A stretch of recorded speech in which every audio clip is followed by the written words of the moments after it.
Hey guys, hey, a friend of mine sent me a message today and said that I should do a quick little video on the scoop draw, and I thought, why not?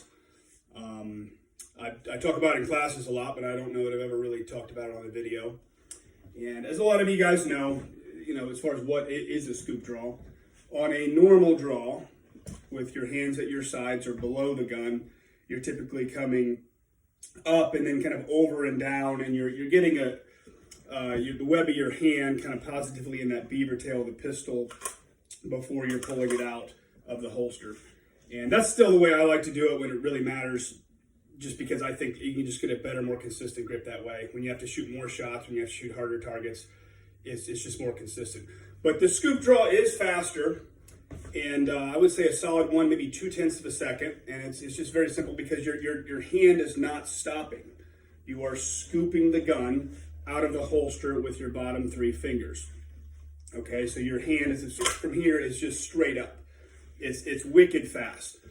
The biggest danger is in inconsistency is that typically as you're pulling the gun out of the holster, your thumb here is not behind the gun. It's still kind of on the right side of the gun. So somewhere as you clear the holster and present more to the target, you've got to get your thumb around the slide of the beaver tail of the gun. The danger is if your grip is just a little bit off, it's very easy to do one of 2 things. Throw the gun down range is like the worst thing you can do. Or typically what'll happen is your thumb just won't get all the way around that slide. So you'll come up and you'll end up like this.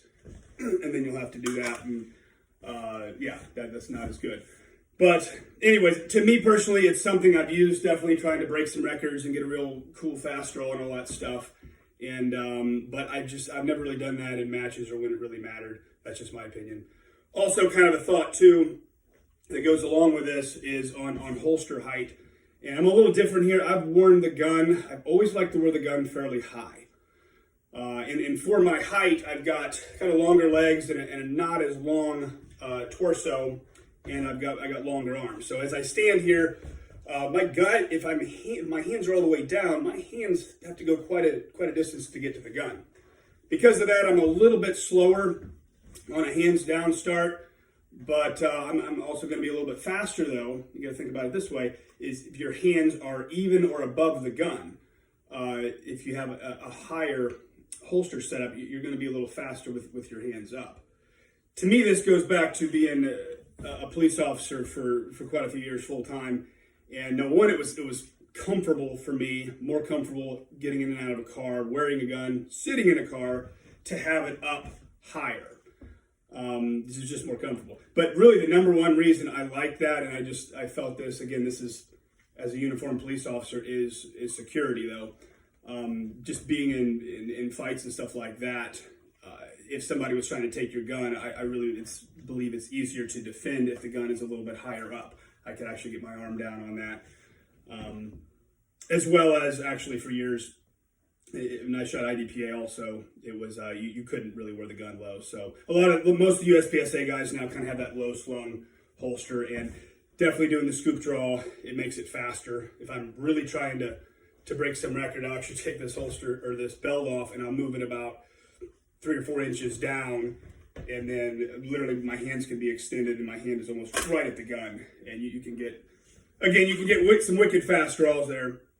Typically, I can kind of get into 0.6s on a normal draw. On the scoop draw, I mean, my fastest ever is a 38.